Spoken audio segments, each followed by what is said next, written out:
Okay, for those of you that don't know, Persia is the ancient name for the territory encompassed by modern-day Iran. At its height under the Achaemenid rulers, which is basically the 6th and 5th century BC, the Persian Empire included territories found in Egypt, Israel, Jordan, Syria, Turkey, Russia, Iraq, Pakistan and Afghanistan. And just to give you an idea,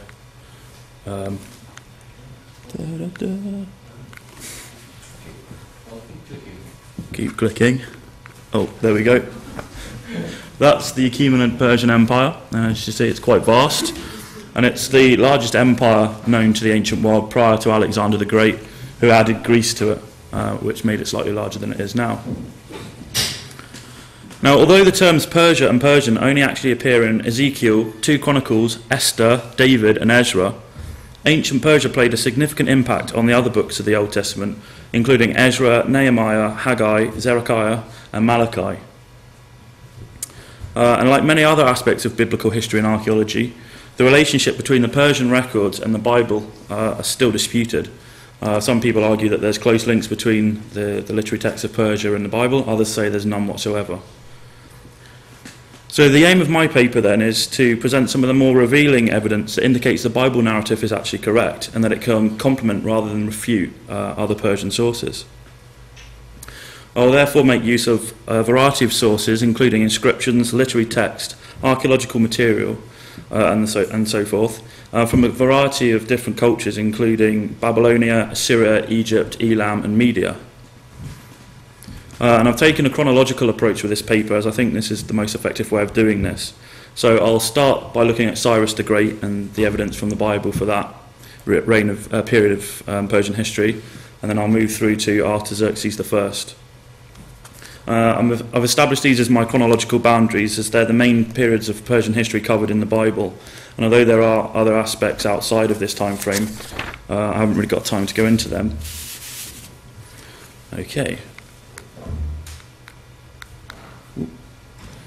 Okay, so this is Cyrus the Great, and there's a variety of different ways of depicting him throughout history. And he lived from approximately 590 BC to approximately 530 BC. And he's also known as Cyrus the Elder, and he's considered the founder of the Persian Empire and the Achaemenid dynasty. As leader of the Persian people in Anshan, he conquered the Medes and unified the 2 separate Iranian peoples. And as king of Persia, he reigned over the new empire from around 550 until his death. Under his governorship, the empire expanded, eventually conquering most of Southwest Asia, much of Central Asia, Egypt, and into the Hellespont. And then into the east, he conquered as far as the Indus River. And as I said before, this created the largest empire the world had seen at this time. During his 29-year reign, Cyrus fought against some of the greatest states of the early classical period, and this included the Median Empire, the Lydian Empire, the Neo-Babylonian Empire, although he didn't quite venture into Egypt because he died fighting the Mazzageti tribe in around 530, so he never actually quite made it to Egypt, and it was his successor, Cambyses, which was to actually make it to Egypt. And between the years 546 and 540, Cyrus spent much of his time stabilising his reign and crushing various rebellions. So one of the big revolts that he had to put down was Babylon. So as part of his period of stabilisation, he invaded rebellious regions, and he implemented political, economic and social reforms. So being a powerful and rebellious state, Babylon was obviously a key target of his, and he undertook a campaign against the region in 539. And here we have various pictures of Babylon, and you can just see in the bottom one the American troops before they drove over it with tanks. So I'm not sure quite how much of that's still standing. Okay, so at the point that Cyrus begins his invasion, the morale of Babylon has hit rock bottom, and the people are depressed because of the complete neglect of their main city god Marduk. And this is down to the fact that Nabonidus, their king, has decided to abandon worship of Marduk, and he's decided to unexpectedly move to Timar in Arabia, and he'd been living there for 10 years at this point, so he completely abandoned the city, and he's left the rule of Babylon in the hands of his son Belshazzar. And this can account for the fact that in the book of Daniel we have Belshazzar as the de facto king rather than Nabonidus. So in anticipation of the growing Persian threat, though, Nabonidus hurriedly returns to Babylon, and he realises there's something big going on here, so he should actually make a return. And in 543, in a desperate attempt to maintain the loyalty of his subjects, and he collected together all the gods of all the different regions that were under his control, bring them into the city of Babylon and start trying to celebrate festivals in their honour. Okay, so here is Nabonidus. So after years of neglect, the king finally celebrated the New Year rites once again, but it was too late to win back the people or the priests. So they turn against him, and they don't actually revolt against him, but there's unrest, civil unrest, and there's disturbances in the city. And then according to the book of Daniel, Belshazzar was sacrilegiously using the vessels from the Jewish temple while celebrating a festival when the city falls. Cyrus comes along, and whilst this festival is going on, he sneakily invades the city. The clear implication of the passage is that the Persian attack caught the Babylonians by surprise. However, the statement has been questioned, and it's been argued that the size of army needed to storm a city as large and as vast as Babylon would be impossible to disguise or hide, so therefore it would take some vast oversight on the Babylonians to not actually spot an army of this size coming towards them. However, if we look at other sources, we find similar suggestions, and all these sources also point to the Babylonians being taken by surprise. Herodotus, in Book 1 of his histories, relates that at the time of the Persian invasion, the Babylonians were dancing and making merry at a festival. Similarly, we find in Xenophon's account in the Cyropedia that the Persians chose to attack during a certain festival, and I quote, when all the Babylonians were accustomed to drink and revel all night long. So although these are both Greek sources, and various scholars have questioned their accuracy and authenticity, and also the nature of the sources that they themselves used, we find the Nabonidus Chronicles confirming this view. And there's the actual chronicle, and I assure you that that is a language and not just someone hacking a chisel into a bit of stone.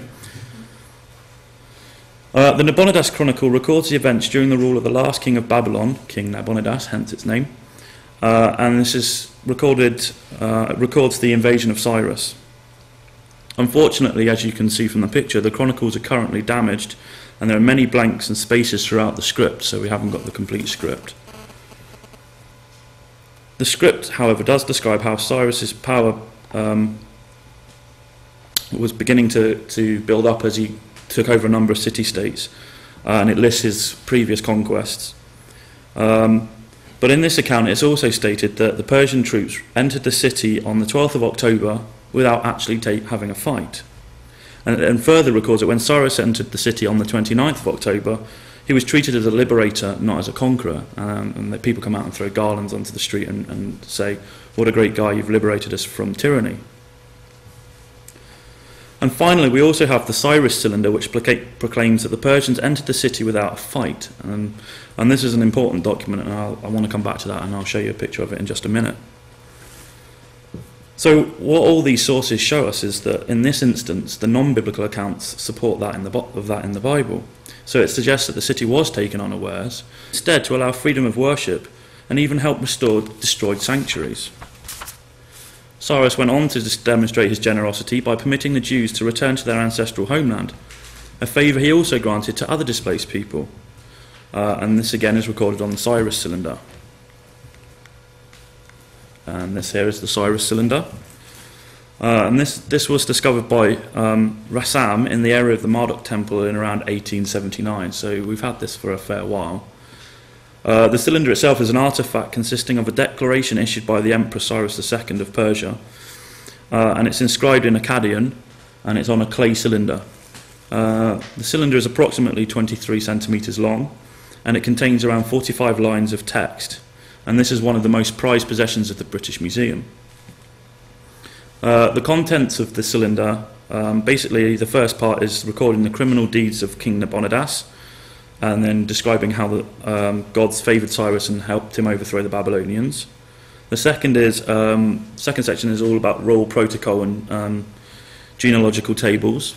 The third is sort of a peace decree, allowing deported gods to be returned to their sanctuaries and displaced peoples to return home. The fourth section is Cyrus thanking the gods for their protection. The fifth is a comment that hopefully under his reign the empire will flourish. And the sixth starts to record what building activities he's going to undertake in Babylon. Now the cylinder is interesting because not only does it back up the claims in the Nabonidus Chronicle that Cyrus was accorded this great and joyous welcome when he entered the city, but it also confirms the account in Ezra that Cyrus permitted the Jews to return to their ancestral homelands. Now, according to the book of Ezra, which is chapter 6, verse 8, Cyrus not only permitted the Jews to return, but also gave them carte blanche to take funds from the imperial treasury. Now, this statement has caused major controversy. They argue that it's one thing for a foreign invader to pay respects to the religions of people he's conquered, but it's something entirely different to actually fund the rebuilding of their temples out of the state treasury. Gardner also suggests that Cyrus can be found funding the rebuilding of the Inna temple at Uruk and the Enuma temple at Ur, and a variety of other smaller temples in Babylon. And this demonstrates an important point, and that is that we shouldn't judge the Bible on our own expectations, but on what it actually says. So we shouldn't think just because conquerors should be expected to not want to pay for the rebuilding of temples out of their treasury, that they don't. The Bible clearly states it does, and so do other sources. Okay, so I shall now move on to look at Darius, and that's Darius the Great. And he lived between around 549 BC and 485 BC. And he became king of Persia in around 522. And he came to power as the result of a bloody coup. And this was a coup which claimed the lives of both of Cyrus's sons. Now, Darius' early reign was marked by revolt. Babylonia revolted twice, Sicyon 3 times, and the Greek cities along the Ionian coast, with the support of Athens, claimed their independence. And this act was to precipitate several ill-fated Persian expeditions against Greece. Now, Darius conquered the nations of the Pontic and Armenian mountains and greatly expanded the Persian influence. He also fought against the Saqqar and other Iranian steppe tribes, as well as the Turanians from beyond the Oxus, and thus undertook a campaign to stabilise all of his borders. In the course of these campaigns, Darius made a number of military reforms, including introducing conscription, pay for soldiers, and specialist military training. Darius became known as being a great statesman and organiser who thoroughly revised the Persian system of administration and their legal code. And his revision for the legal code basically revolved around laws of evidence in court, slave sales, deposits, bribery and assault. So these were all the areas that he looked at sort of changing. And it was through his reforms that he became the true successor of Cyrus the Great. He also divided the Persian Empire into 22 provinces, each under the supervision of a governor, or the Persian word satrap. And these satraps were usually a hereditary position and were largely autonomous, allowing each province its own distinct set of laws, traditions and ability. Now, Darius is mentioned in Ezra, Haggai, Zechariah, as being the Persian king under whom the Temple of Jerusalem was finally reconstructed. Now, we know that Solomon's temple was destroyed by King Nebuchadnezzar in around 587, and although the Jews had returned unto Cyrus, they hadn't laid the foundations of a second temple until around 536, and then work halted during the next 20 years in the face of opposition. And we know this because Ezra chapter 4, verses 1 to 5 tell us. The Bible then records that the Lord commissioned 2 prophets to stir the people back into action. These were Haggai and Zechariah. So some scholars have held now that there's an irreconcilable difference between Ezra and the reference in Haggai and Zechariah, as the former speaks of the foundation of the temple being in 536, and the later sources imply a second foundation in 520. And there's the argument, how can you have 2 foundation dates? However, dual foundation dates is not an unusual practice in Near Eastern culture. We have evidence that it was entirely possible to have more than one foundation ceremony for a particular building. Now, Wright points to a Hittite ritual that speaks of the refounding of particular temples, while we have a number of Akkadian texts that record the founding of a new, and this is in relation to a number of cult places. Therefore, perhaps the second refounding of a Jewish temple is not actually out of character. Now, we find that the news of the reconstruction of the Jewish temple was carried to the Persian king by the Jews' neighbouring enemies. And we get in Ezra chapter 5, verse 3, that at that time Tatienai, governor of Trans-Euphrates, and Shethar-Buzeni, and their associates went to the king and asked, "Who authorized you to rebuild the temple and restore the structure?" Now, originally, those who argued against the historical accuracy of the Old Testament used this satrap as evidence to bolster their argument. They identified him as Ushtanu, the satrap of Babylon, who was also satrap of Trans-Euphrates. That was until Olmsted offered an alternative. Now, Olmsted suggested that Tatienai, in a cuneiform document, was the one being referred to in the Bible, not the satrap of Trans-Euphrates. And this document recorded Tatienai as a figure who wasn't actually a satrap, but was just below that level. And although he was second in command, he was still vastly influential, and this document would again seem to support the biblical account. Now, further support for the accuracy of reporting by Ezra can be found in the language used in his record of Tatienai's letter to the Persian king. In this account, Ezra includes a significant number of Persian loanwords. Now, for those of you that don't know, a loanword is basically a word that we take into our language from a foreign language without any change or without any change in meaning. So, for example, we use the word déjà vu, which is from the French, and it hasn't undergone any change whatsoever. So we find this happening in the Persian account, in the biblical accounts. They're taking Persian words and just inserting them into the Hebrew.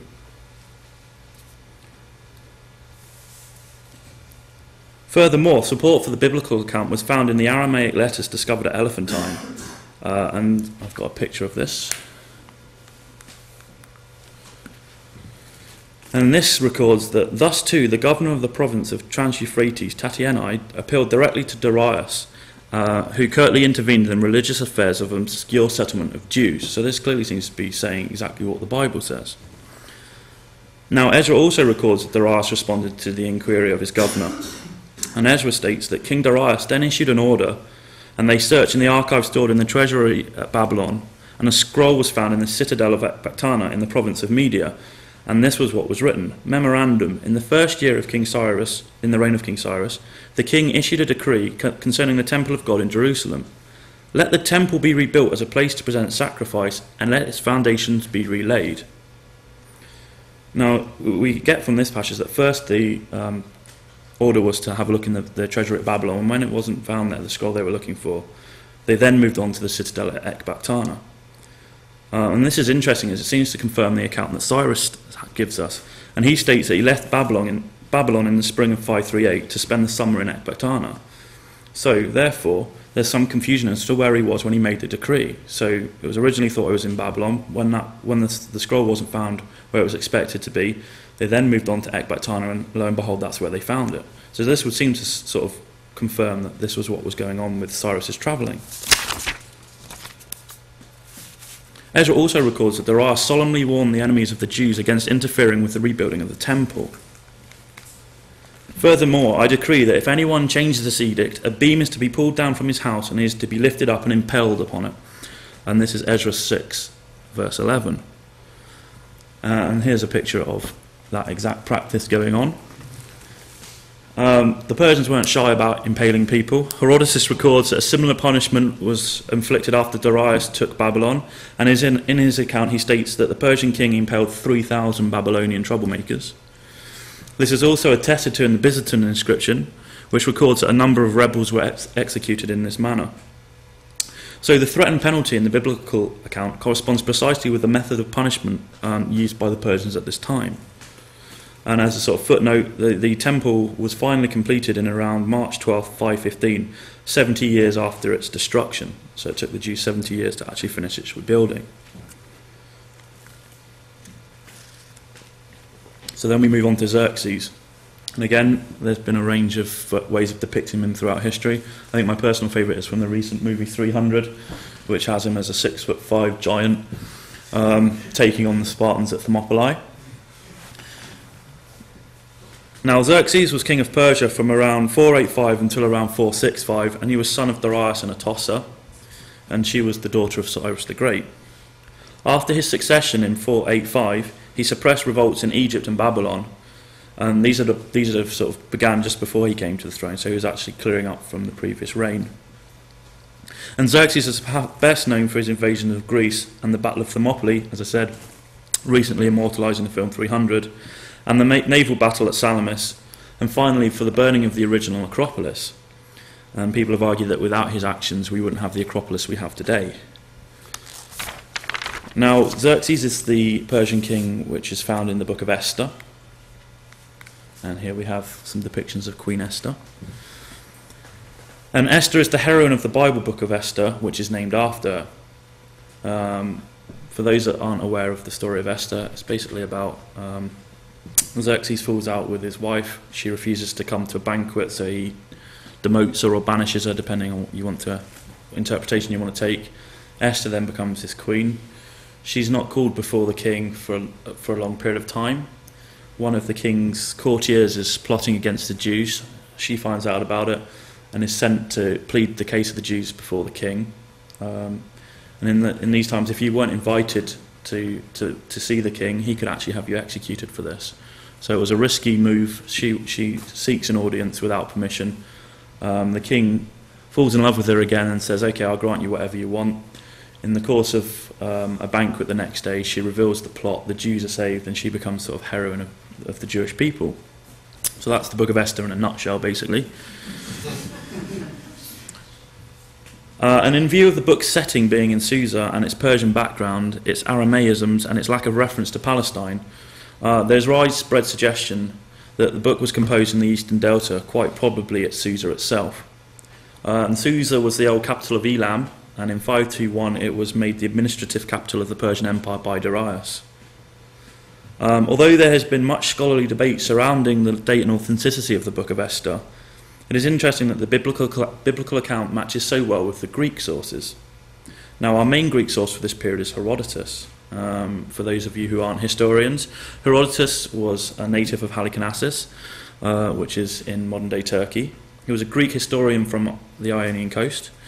He is often regarded as the father of history, and is exclusively known for his writing of a book entitled The Histories. And this book records his inquiries into the origins of the Greco-Persian War. And his narrative becomes especially important for this period, as it is the only detailed account of a period that is otherwise unrecorded. So one of the arguments that we get levelled at Esther is that it's a historical novel, and that it's written much later than the Achaemenid period. However, even those scholars who do suggest that the work is a later composition concede that the author is intimately acquainted with the Persian background of the book and the purported period. Berg, for example, who is one of the people that argue that it is a historical novel, notes, "The author's familiarity with both general and specific features of Persian life during the Achaemenid period also lends credence to the story. Furthermore, the story's intimate knowledge of Persian court etiquette, public administration, and the like strengthens the impression of its accuracy." Another historian states, "Esther has an excellent familiarity with Persian law, custom and language in the Achaemenid period."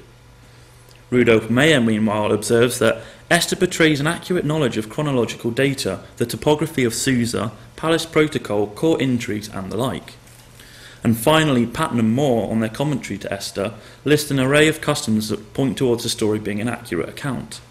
And I quote, "On the other hand, there is a fairly universal agreement amongst scholars that the author of Esther generally shows an intimate knowledge of Persian court etiquette, public administration, economics, and so on. If the author's tale does not mirror historical reality, it is indeed very, very well imagined." Now, these sentiments are mirrored by my colleague, Dr. Lloyd Llewellyn-Jones, and he works extensively on Persian court life, and he says that the familiarity that the author of Esther has means that it can only have been written at that period. There's no question that it's got a later composition. The evidence is just too overwhelming. Court etiquette and court life changes so quickly during this period that the moment in time that's described in Esther would have been lost, and it's got to have been written at the time. And a linguistic analysis seems to offer support to this hypothesis. Especially striking are the 30 or more personal names of Persian or Elamite origin, and the 12 Persian loanwords that I've already sort of talked about. In contrast to the confusion that reigns in the spelling of these names in Greek and Latin texts, the Book of Esther has preserved the Persian names with remarkable accuracy. Further evidence for the book's authenticity can be identified in its recording of personal names for the important Persian officials. And I've got a list of these. As you can see, the list provided in Esther is fairly comprehensive, and it can be supported by the Elamite Persepolis texts. Now, these might not look to the untrained eye like being particularly similar, but linguistically they are fairly similar, I am assured. And this great care taken with recording these names is in marked contrast to the practice of even Josephus, who omits such long lists of unpronounceable names as "not to bore my reader." So Josephus sees the recording of this type of information as dull and boring and not necessary to the recording of history, whereas the writer of Esther records the names fairly diligently. Now, I haven't really got time to go into sort of linguistic analysis and explain why all of these names match the names on the other side, but if anyone is interested, then Stafford White's book and some articles are really, really useful, and I can refer you to them at the end.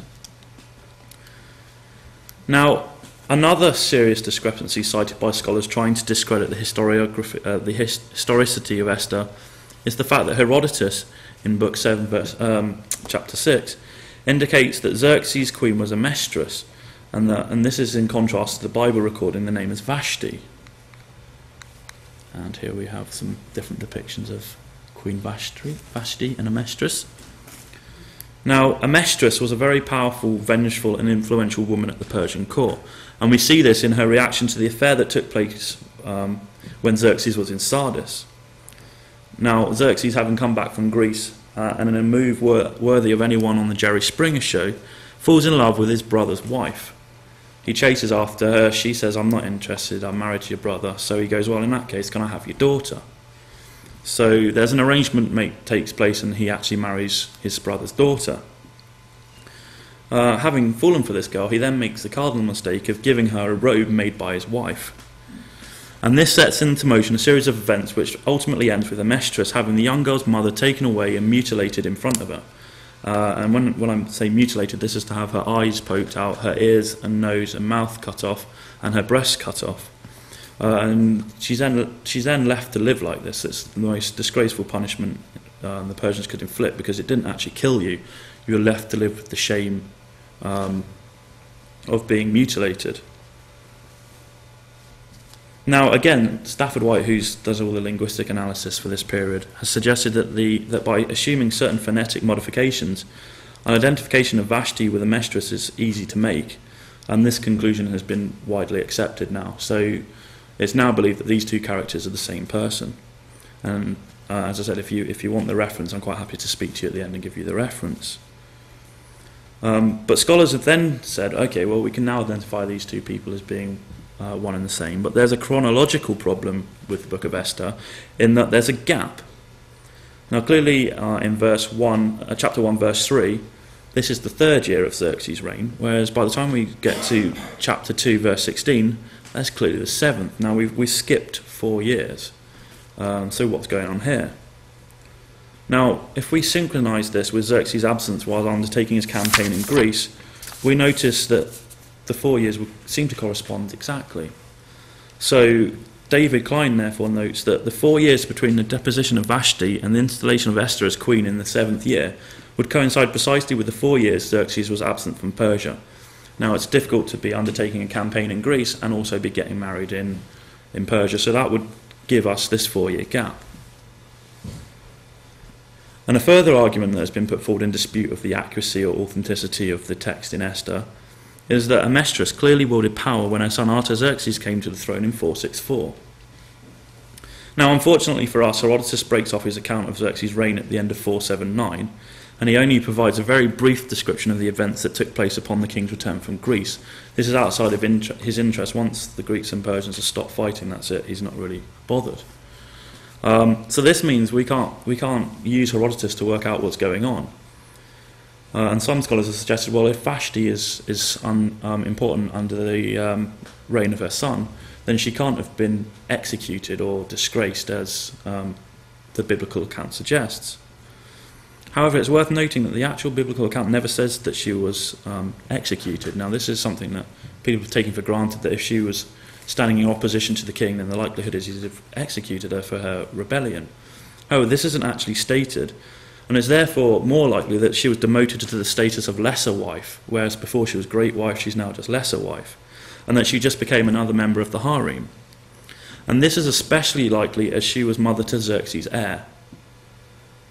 So you're not going to want to put to death the mother of your heir, and it would be very bad policy. It reflects badly upon the dynasty if you're executing the mother of your legitimate heir.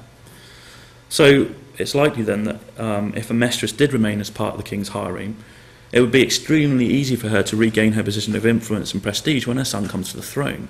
So she stays in the background, waits for the king to die. When he does, her son comes to the throne and she can once again retake her place.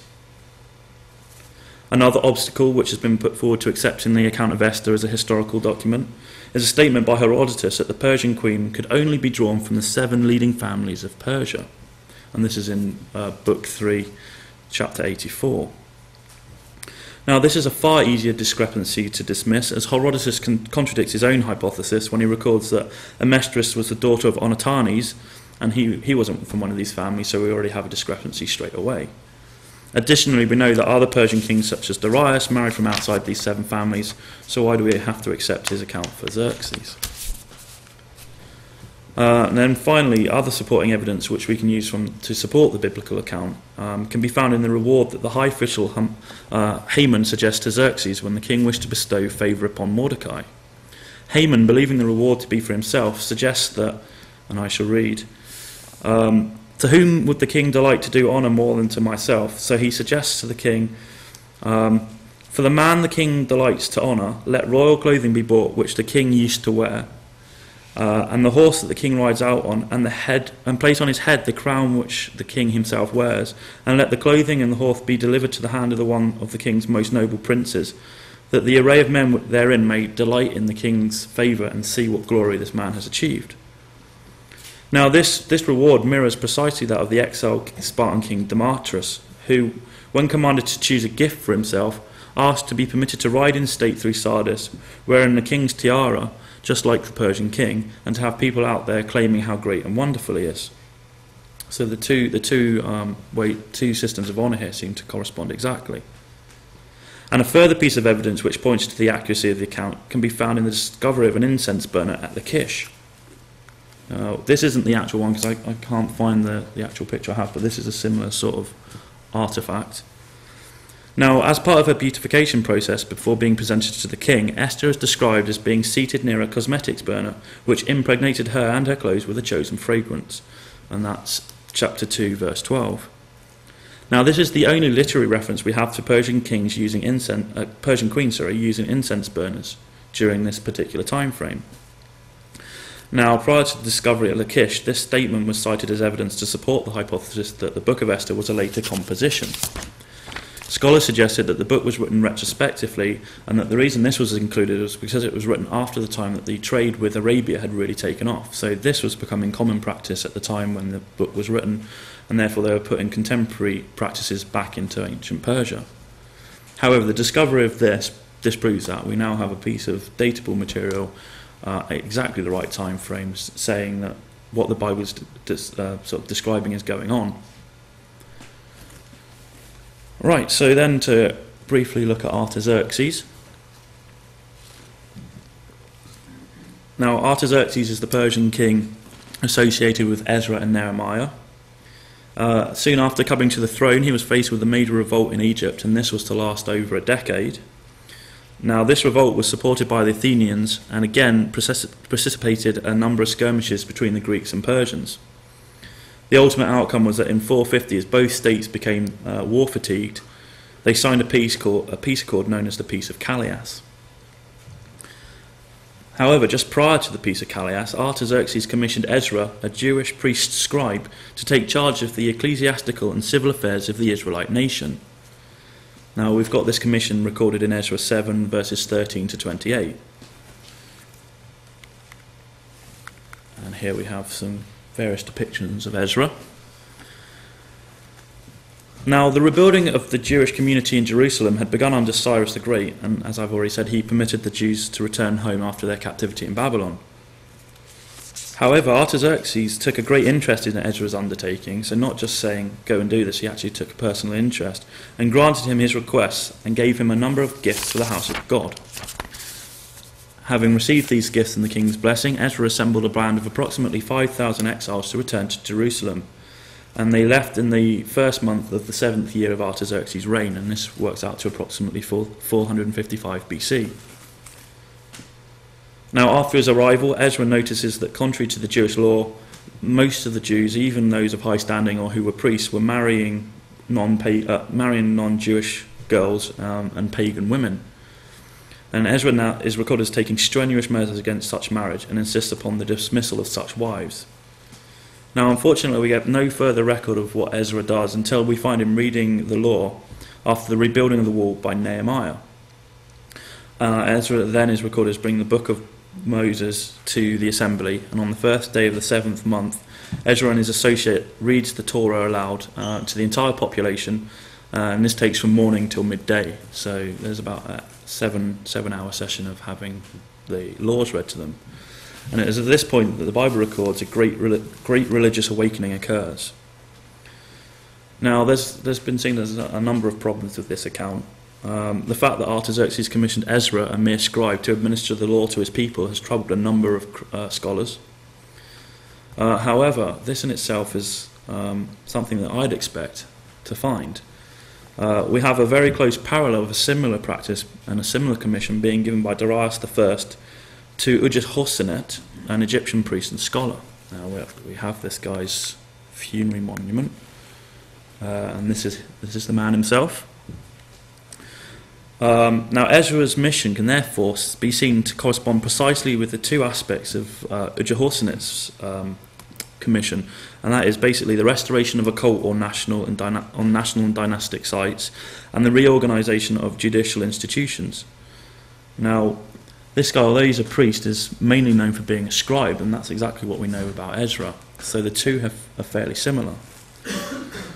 And we also find that Darius was actively concerned with not only imperial laws to be disseminated throughout his empire, but also with local laws and traditions, and he takes a personal interest into local practices. So in addition to charging this guy with the task of going out and restoring public buildings and temples, he also writes to his satrap in Egypt and instructs him to collect together the wise men of the realm and to make a new set of laws. So this is perhaps how we should understand the efforts of Ezra and Nehemiah. We should see them as being given the commission of going out, rebuilding the temple, calling together the Jewish religious leaders and influential men, and thrashing out a new set of regional laws which would work in conjunction with the laws passed across the empire. Right, so I shall now move on to briefly explore one of Ezra's contemporaries, Nehemiah, cupbearer to Artaxerxes. And we have a number of pictures there. Now, although to you guys the title cupbearer does not probably sound like a particularly high honour, this was actually, in biblical times, a very important position. In classical sources such as Xenophon, we find descriptions of cupbearers in the Persian court. And when I say cupbearers, I don't mean like your coffee mug of the morning, I mean things like that. And this is a silver drinking horn, and this is an average Persian king's cup. And the cupbearer was expected to actually test the purity of the liquid contained within it, so take a sip. The king would wait and see if he passed out. If he did, obviously that was poison and you're not going to drink from that. If he didn't, then he'd get he'd take a swig. But we also know that because Persian kings considered themselves to be pure and to be almost God's representative on earth, he had to maintain his purity. Therefore, we find accounts of like a king finds an eyelash in his water, and he brings his cupbearer forward and he says, "Okay, I found an eyelash in this. This is not acceptable." And the cupbearer goes, "Oh no, it's him over there. He gave it to me, and I'm pretty sure that it was his fault." So they have this bit of an argument backwards and forwards, and the king says, "Well, seeing as we can't actually determine which one of you is guilty, right, execute them both." So the position of cupbearer was vitally important. It isn't a lesser honour at all. It's actually a really significant honour. So by having this position, we know that Nehemiah is, by implication of his position, to have been well trained in court etiquette, He was to be handsome. The king didn't surround himself with ugly people. He picked the most handsome men of the day. And he also had the skills to be able to select the best wine, so that the king was always had the best wine cellar, and that he was a good companion, so he could talk to the king. He wasn't just expected to sit there in silence. He was expected to converse with the king, chat about matters of state and affairs, and be sort of up to date on what's going on throughout the empire. So we know then that Nehemiah would likely have been a man of great influence and had really close access to the king.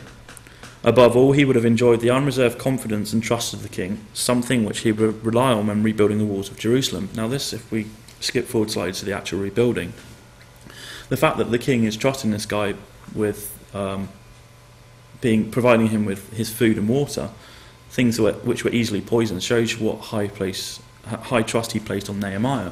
So therefore, when Nehemiah is rebuilding the walls and says, we're not doing this as an act of rebellion, we're doing it because that's what we've been instructed to do, Artaxerxes is willing to trust him because they've had this close friendship. Now, if they hadn't have had this close friendship, it's less likely that he would have been allowed to continue with his project.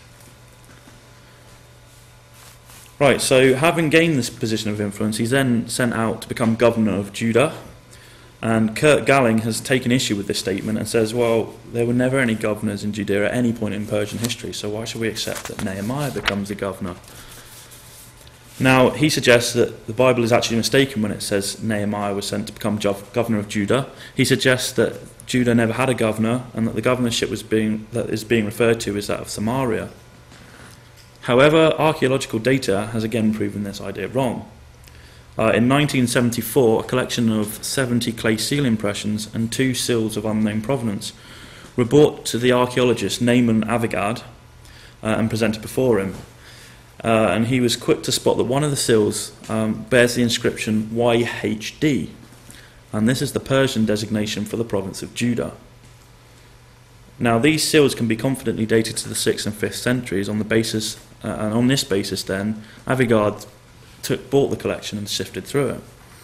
And he therefore found that there was a number of these seals or coins with this on it, and he then tentatively proposes that they're the governors of Judah that we know of. So whereas prior to this they were saying, well, there was never any governors, due to this one collection of seals and coins, we can now put these guys into a fairly rough, but we think correct sort of chronology. So having overcome this obstacle, another obstacle was to raise its head. And objections were then made to the fact that the books of Ezra and Nehemiah record that the boundaries for Judah at this period were quite large.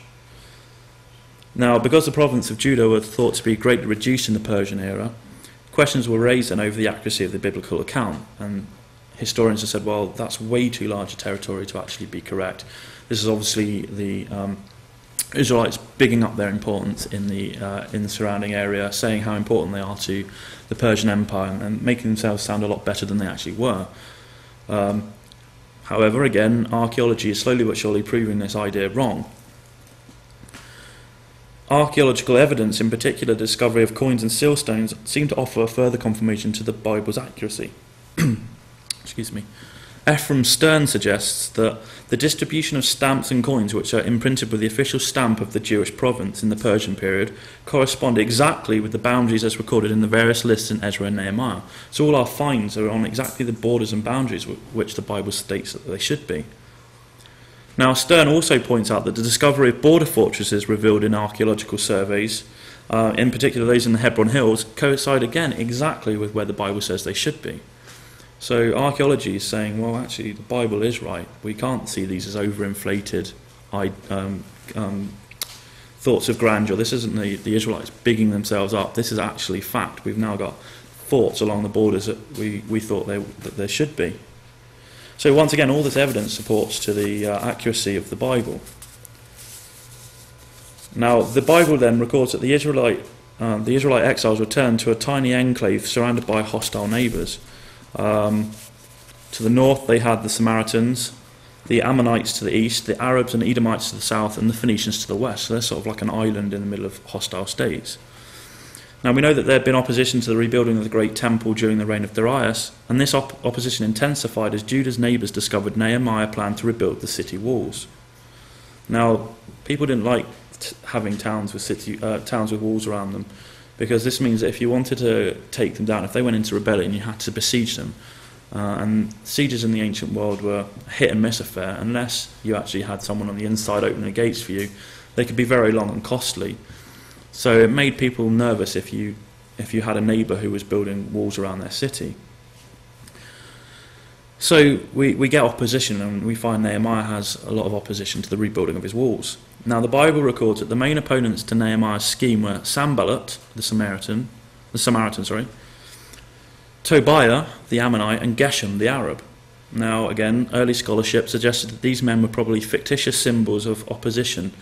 So these guys were sort of created as a way of sort of symbolising that the Samaritans were not particularly happy with this, and the Arabs weren't particularly happy with this, so they created these fictional characters to embody that. However, again, archaeology seems to support the biblical account. In a hallway of a temple discovered in the region of Amun, and which has recently been carbon dated to the Persian period, 2 inscriptions have been found that record the name of Tobiah. But more startling is the evidence for Geshem the Arab. An inscription from Dedan in northwest Arabia reads, Geshem, governor of Dedan. Furthermore, 2 silver vessels inscribed in Aramaic near the Suez Canal also bear the name Geshem. On one cup is the inscription Geshem, son of Shahar, whilst on the second is the phrase Kunu, son of Geshem. So this is strong suggestion that this was an influential man who did actually exist. Now, despite attempts to prevent him from doing so and an economic crisis, Nehemiah was eventually able to complete the construction of the walls, and Jerusalem once again became a walled citadel. Now, although we have vast archaeological evidence for the walls of Jerusalem and them being destroyed and rebuilt on a number of occasions, the stratigraphy and chronology is difficult to interpret. But again, slowly but surely, archaeologists are suggesting that we now do have walls at the right time frame for this, and that we can actually see at various places around Jerusalem the walls which Nehemiah built. So just a few brief conclusions then. What I hope that I've begun to demonstrate tonight is that far from being an inaccurate group of fantasy stories, the Bible is actually quite accurate in its account. We have a lot of evidence from other cultures, such as Assyria, Babylon, even Greece, which support the biblical account. And we have lots of different types of material, so we're not relying just on literary texts. We've got archaeology, we've got inscriptions, epigraphy, numismatic evidence. All of this seems to suggest that the Bible account is right. So one of the things that I hope that I've sort of shown is that a lot of times scholars go in with this expectation, historians approach things with the expectation that because this is how we think it should happen, it happens. And the example I used at the start, with we wouldn't expect a conquering power to provide money to rebuild a temple, we shouldn't go into the study of history with that expectation. And when we go into this with an open mind, we actually find some interesting parallels.